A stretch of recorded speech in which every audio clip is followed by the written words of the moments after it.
Hello, this is the headlining news across the East African region from Uganda. Sections of Ugandan society continue condemning the public beating of a policewoman who was manning traffic in Mukono district when 3 soldiers descended on her and started assaulting her. The soldiers included Uganda's ambassador to Burundi, retired Major General Matayo Chaligonza. The other 2 were his armed escorts.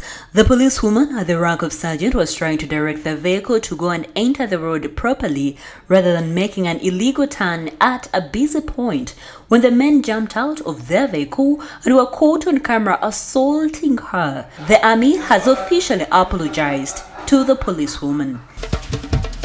News coming out from Burundi. The African Union Peace Mission in Somalia is facing a crisis as Burundi threatens to pull out all its troops. Burundi is one of the 5 troops contributing countries with nearly 5,500 soldiers in Somalia.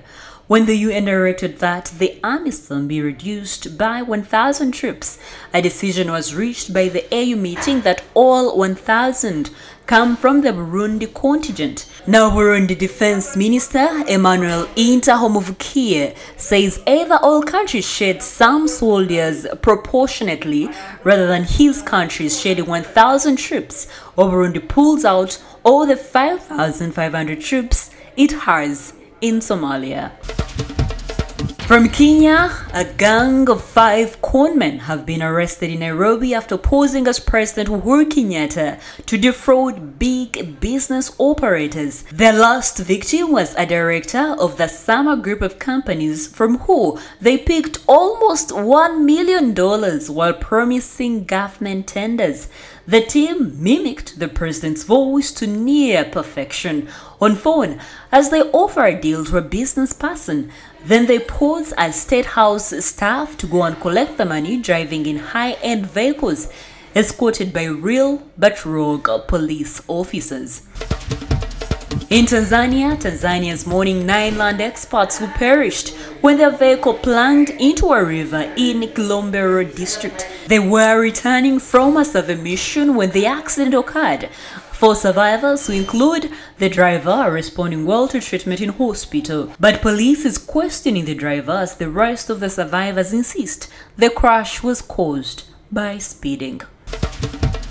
From Rwanda, the 8th edition of Tour du Rwanda, an international cross-country cycling event, is underway in the country. Tuesday, the 3rd day of the grueling event, features the longest leg of the race as cyclists cover a 213 kilometers leg on one day.